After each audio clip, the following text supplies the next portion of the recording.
Hey everyone, in today's video, I want to cover something that causes a lot of confusion, and that's calculating the spousal benefit for a spouse who also has their own benefit. Now, this is one of those things that we've talked about before, but it's buried up in one of the longer videos, so I wanted to strip this out and cover it on its own so you'll know exactly how this should be calculated. Now, if you want a full rundown of spousal benefits, see the link in the description for the video where we cover spousal benefits from top to bottom. Today is just for calculating spousal benefits for a spouse who also has their own benefit. Now, before we get into this, if you are new here, be sure to subscribe and hit that notifications bell so you won't miss any of the new content I put out. Lots of stuff coming in the future, including the announcement of my Insiders Club. So you got to stay tuned to hear all of that. So today I want to talk about spousal benefits, but specifically I want to talk about calculating the benefit for a spouse who is duly entitled. Now, don't let that term scare you with its extremely technical name. The term duly entitled simply means that someone's entitled to more than one benefit at a time. And for purposes of today's video, we're going to talk about when someone is entitled to a benefit from their own work and a spousal benefit. According to the Congressional Research Service, there are over 3 million spouses who are receiving a benefit based on dual entitlement. And no surprise, but 97% of these individuals are female. And while that's an interesting note, it really doesn't matter since the Social Security rules on spousal benefits have been gender neutral since 1950. Now, the easiest way to understand the concept of spousal benefits is to think of them as a promise that at full retirement age, the lower earning spouse will not receive less than 1/2 of the higher earning spouse's full retirement age benefit. For example, let's assume we have a couple that follow the statistics of the Social Security Administration, where the husband worked outside the home and paid into Social Security, and the wife managed the home and thus did not pay into Social Security. At full retirement age, the husband had a benefit of $2,000. Since the wife had never earned the required 40 credits, she does not have a benefit of her own. However, as an eligible spouse, she'd be eligible for a spousal payment of $1,000 at her full retirement age, of course. Now, if she filed for that benefit early, it would be reduced based on the age that she filed. So let's expand this example to see how dual entitlement works.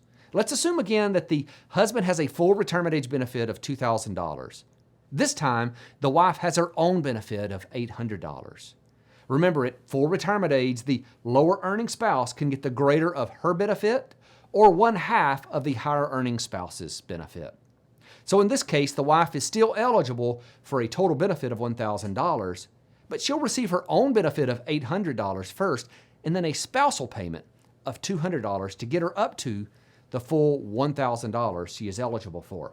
Here's what's really important to know about this. These are actually 2 separate benefits all rolled into one payment.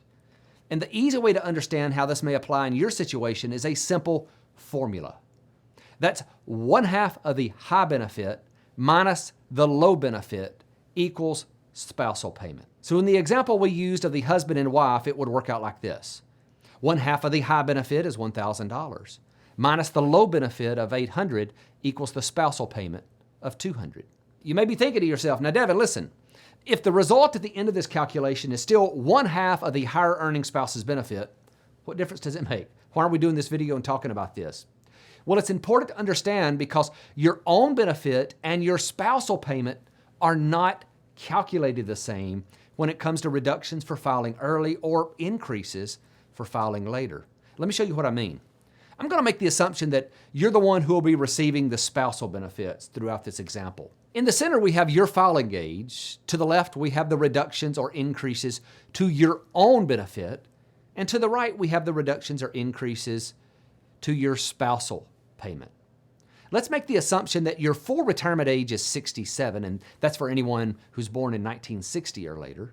So at full retirement age, you would receive 100% of your own benefit, and you'd also receive 100% of your spousal amount.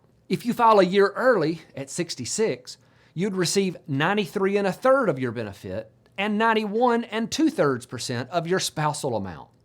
At 65, it would be 86.66% of your benefit and 83 1/3 of your spousal amount. Now you can see that difference in reductions between your benefit and the spousal benefit continue to widen all the way back to the earliest age of filing, age 62. The other notable part of the difference is that your own benefit will increase if you delay filing, but your spousal payment will not increase. So just to make sure we are real clear on how a spousal benefit will actually be reduced, let me walk you through an example where we use dollars this time. Let's continue with the example where the higher earning spouse has a full retirement age benefit of $2,000 and the lower earning spouse has a benefit of $800. Now in the far right column, I'll sum up both benefits for the total payment. For what we've covered so far, we know that the lower earner is entitled to a total benefit of $1,000 at full retirement age because that's one half of the higher earning spouse's full retirement age benefit. However, that benefit would be paid as $800 for her own benefit and a spousal payment of $200. These two benefit amounts would be reduced or increased separately based on age of entitlement. And just a note here, entitlement is an important word, and I'll get back to that in just a moment. But for this example, we'll just assume that they are entitled to both benefits at the same age. So at full retirement age, the lower earner would receive $800 from her own benefit and $200 as a spousal payment for a total benefit of $1,000. And as you move back through the earlier filing age, you can see how each benefit is reduced all the way down to age 62, where the total payment would be $690. On the other side of full retirement age, you can see that the benefit from your own work increases, but not the spousal payment, because that amount will not increase beyond full retirement age. So far, this is relatively easy to follow. We've established that a duly entitled spouse will receive their own benefit first, and then a spousal payment to get them up to one half of the higher earning spouse's full retirement age benefit, and that both of these payments would be reduced separately for filing before or after full retirement age.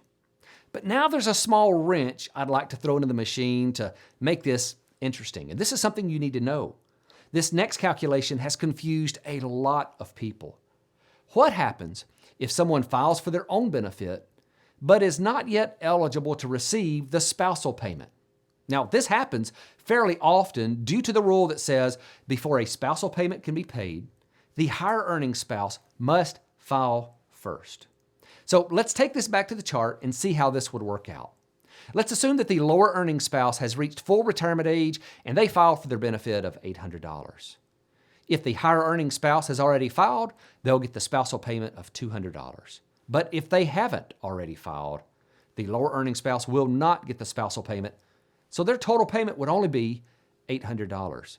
And that goes for any age the lower earning spouse files. If the higher earning spouse has not yet filed, they can't get the spousal payment, so the total benefit payment would only be the lower earning spouse's benefit, reduced or increased for filing age.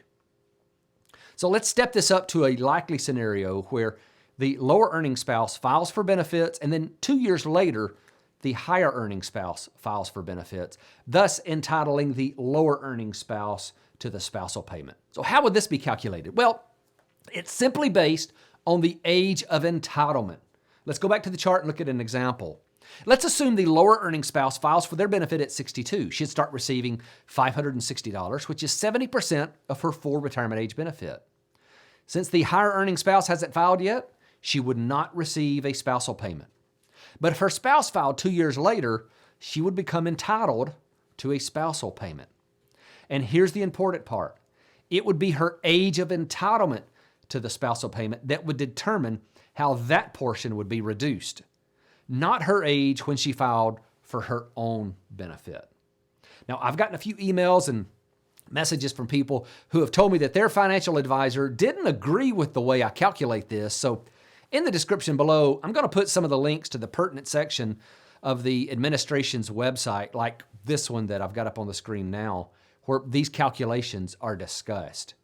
And one last thing I think is important for those to know that really want to grasp the fine details of this calculation is understanding how the reductions are calculated on a monthly basis. There are 3 separate bands that you have to know about. There's more than 36 months from full retirement age, Within the 36-month window of full retirement age, that 36-month immediately prior to full retirement age, and then after full retirement age. For the band of more than 36 months away from full retirement age, the spousal benefit and your own benefit are reduced the same. It's 0.05% per month reduction. Within the 36-month window, spousal benefits are reduced by 25/36%, and your own benefit is reduced by 0.05%. After full retirement age, spousal benefits are not increased at all, but your own benefits are increased by 0.02% per month. Hey, I know we've covered a lot of ground in this video, but I hope it's helpful when you're planning how to file for Social Security. As always, if you have questions, leave them in the comments below, and be sure to hit that like button too if you haven't already. Hey, if you've made it to the end here, you must like the content because this was pretty heavy stuff. And if you want more of this, be sure to hit that subscribe button before you leave. Thanks for watching.